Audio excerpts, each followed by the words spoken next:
friends, Mattakku Kusap. Happy Onam. അപ്പോൾ ഓണമൊക്കെ വരാറായില്ലേ. അപ്പോൾ നമുക്ക് ഇഞ്ചിപ്പുളി ഉണ്ടാക്കുന്നത് എങ്ങനെയാണെന്ന് നോക്കാം. തൃശ്ശൂരൻ ഭാഗത്തെ പോലെ ഇവിടെ പുളി ഇഞ്ചി എന്നല്ല, ഇഞ്ചിപ്പുളി എന്നാണ് പറയാറുള്ളത്. കാരണം ഇവിടെ എരിവാണ് മുന്നിട്ട് നിൽക്കുന്ന ടേസ്റ്റ്. അപ്പോൾ നമുക്ക് പാലക്കാടൻ സ്റ്റൈൽ ഇഞ്ചിപ്പുളി എങ്ങനെ ഉണ്ടാക്കുകയെന്ന് നോക്കാം. അപ്പോൾ ഇതിന് ആവശ്യമുള്ളത് ഒരു 1/2 ടേബിൾ സ്പൂൺ കടുക്, 1 ടീസ്പൂൺ ഉലുവപ്പൊടി, 1/2 ടീസ്പൂൺ മഞ്ഞൾപ്പൊടി, ഒരു വലിയ നെല്ലിക്കയുടെ സൈസിലുള്ള പുളി, പിന്നെ ഉപ്പ് ആവശ്യത്തിന്, ഒരു 2 കഷ്ണം ശർക്കര, വെല്ലം എന്നൊക്കെ പറയും.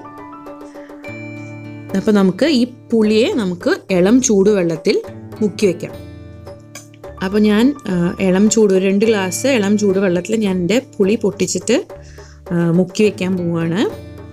അത് കഴിഞ്ഞിട്ട് ഒരു 5 മിനിറ്റ് കഴിഞ്ഞിട്ട് നമുക്ക് ഞെരടിയിട്ട് നമുക്കതിൻ്റെ ഫുൾ ജ്യൂസ് എടുക്കാം.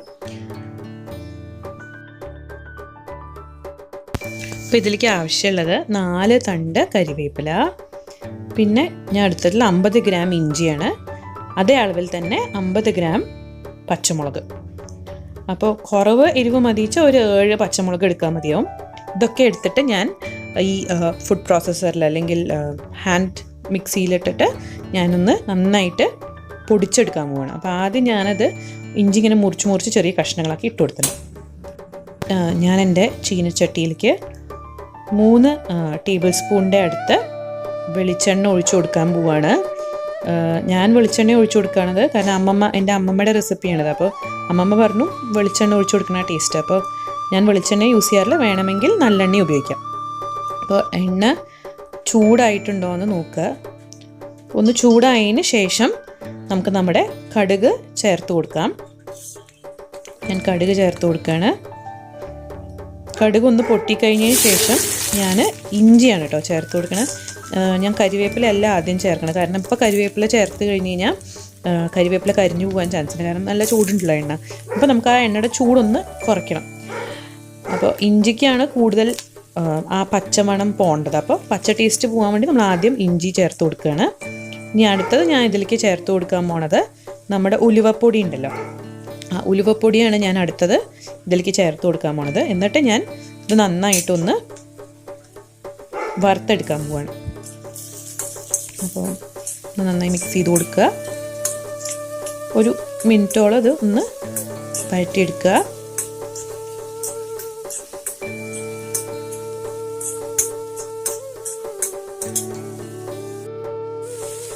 അടുത്തത് ഞാൻ ഇതിലേക്ക് ചേർത്ത് കൊടുക്കാൻ പോകുന്നത് നമ്മുടെ മുറിച്ച് വെച്ചിട്ടുള്ള കരിവേപ്പിലയാണ്. കരിവേപ്പില ഒന്ന് മുറിച്ച് കൊടുക്കണം, എന്നിട്ട് ചേർത്ത് കൊടുക്കുക. കരിവേപ്പില ടേസ്റ്റ് വേണമെങ്കിൽ കുറച്ചും കൂടെ നിങ്ങൾക്ക് കരിവേപ്പിലയുടെ ടേസ്റ്റ് കുറച്ചും കൂടെ വരണമെങ്കിൽ കുറച്ചും കൂടെ ചേർക്കാം, കാരണം നല്ല ടേസ്റ്റാണല്ലോ കരിവേപ്പിലയ്ക്ക്. അപ്പോൾ ഒന്ന് നന്നായി വേണമെങ്കിൽ കുറച്ചും കൂടെ ചേർത്ത് കൊടുക്കണമെങ്കിൽ ചേർത്ത് കൊടുക്കാം. പക്ഷേ മുറിച്ചിട്ട് ചേർത്ത് കൊടുക്കണതാണ് നല്ലത്. നമ്മുടെ കറിയിലൊന്നും കാണുന്ന പോലെ ഇങ്ങനെ ഫുൾ ലീഫായിട്ട് കാണുന്നത് അല്ല രസം. അപ്പോൾ ഇങ്ങനെ മുറിച്ച് ഇങ്ങനെ ആ ചോപ്പറിൽ തന്നെ ഇട്ടിട്ട് വേണമെങ്കിൽ ചോപ്പ് ചെയ്ത് കൊടുക്കാം. അപ്പോൾ എന്നിട്ടൊന്ന് നന്നായി ഒരു മിനിറ്റ് പിന്നെയും ഒന്ന് നന്നായിട്ടൊന്ന് വറുത്തെടുക്കുക. എന്നിട്ട് അടുത്തത് ഞാൻ അതിലേക്ക് ചേർക്കാൻ പോണത് നമ്മുടെ പച്ചമുളകാണ്. പച്ചമുളക് ഞാൻ ഇതേപോലെ ചോപ്പറിലിട്ടിട്ട് ചോപ്പ് ചെയ്തെടുത്തിട്ടുണ്ട്. അപ്പോൾ ഈ തൃശ്ശൂരൻ ഭാഗത്തേക്കൊക്കെ ഇഞ്ചിപ്പുളിയിൽ ഞാൻ മുന്നിട്ട് നിൽക്കണം കണ്ടിട്ടുള്ള ടേസ്റ്റ് നമ്മുടെ ശർക്കരയുടെ ടേസ്റ്റ് കേട്ടോ. മധുരം അതേപോലെ തന്നെ പുളിയാണ്. അതിൽ എരിവ് പിന്നെയും കുറവാണ്. പക്ഷേ ഈ പാലക്കാടൻ ഭാഗത്തേക്ക് എരിവാണ് കൂടുതൽ. ഞങ്ങളുടെ അവിടുത്തെ ഇഞ്ചിപ്പുളിയൊക്കെ കൂടുതലും എരിവാണ്. അപ്പോൾ ഇവിടെ കൂടുതൽ ഈ ഇഞ്ചിപ്പുളിയെക്കാട്ടിലും ചിലവർ ഈ മുളക് പച്ചടി എന്നൊക്കെ ഉള്ള ഇതാണ് ഉപയോഗിക്കാറുള്ളത്. ചിലപ്പോൾ അതുകൊണ്ടായിരിക്കാം ഈ ഭാഗത്തേക്കുള്ള ഇഞ്ചിപ്പുളിക്ക് കൂടുതൽ എരിവ്. പക്ഷേ എനിക്കിങ്ങനെയാണ് കേട്ടോ ഇഷ്ടം, കൂടുതൽ എരിവാണ് ഇഷ്ടം. അപ്പോൾ നമ്മളൊരു 5 മിനിറ്റ് നമ്മളിത് ചെയ്തെടുത്തതിന് ശേഷം നമുക്ക് നമ്മുടെ പുളിവെള്ളം ഉണ്ടല്ലോ അത് നന്നായി ഞെരടി എടുത്തിട്ട് നമുക്കിതിലേക്ക് കുറച്ചായി ചേർത്ത് കൊടുക്കാം. അപ്പോൾ ഞാൻ കുറച്ചൊന്ന് മിക്സ് ചെയ്തൊന്ന് എടുക്കട്ടെ, കാരണം ഇതിൽ നല്ല ചൂടുണ്ട്. അപ്പോൾ ഞാൻ ഒന്ന് മിക്സ് ചെയ്തിട്ട് എടുക്കട്ടെ. എന്നിട്ട് ഞാൻ എൻ്റെ ബാക്കിയുള്ള പുളിവെള്ളം കൂടെ ചേർത്ത് കൊടുക്കാൻ പോവാണ്.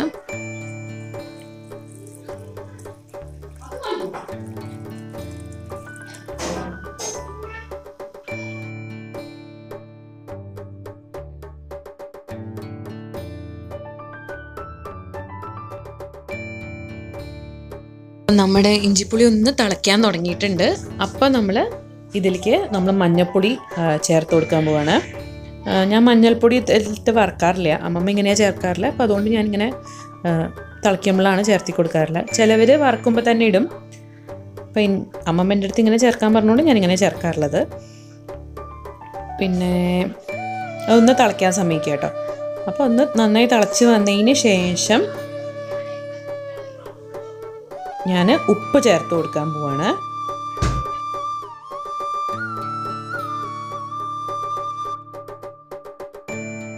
അടുത്തത് ഞാൻ ഇതിലേക്ക് ചേർത്ത് കൊടുക്കാൻ പോണത് നമ്മുടെ ശർക്കര ഉണ്ടല്ലോ, അത് ഞാൻ ഗ്രേറ്റ് ചെയ്ത് വെച്ചിട്ടുണ്ട്, പൊടിച്ച് വെച്ചിട്ടുണ്ട്. അത് ഞാൻ ചേർത്ത് കൊടുക്കാൻ പോവാണ്. നിങ്ങൾക്ക് ഇനിയും മധുരം വേണമെങ്കിൽ ചേർത്ത് കൊടുക്കാം കേട്ടോ. ഒരു 3 ശർക്കര വരെയൊക്കെ വേണമെങ്കിൽ ചേർത്ത് കൊടുക്കാം.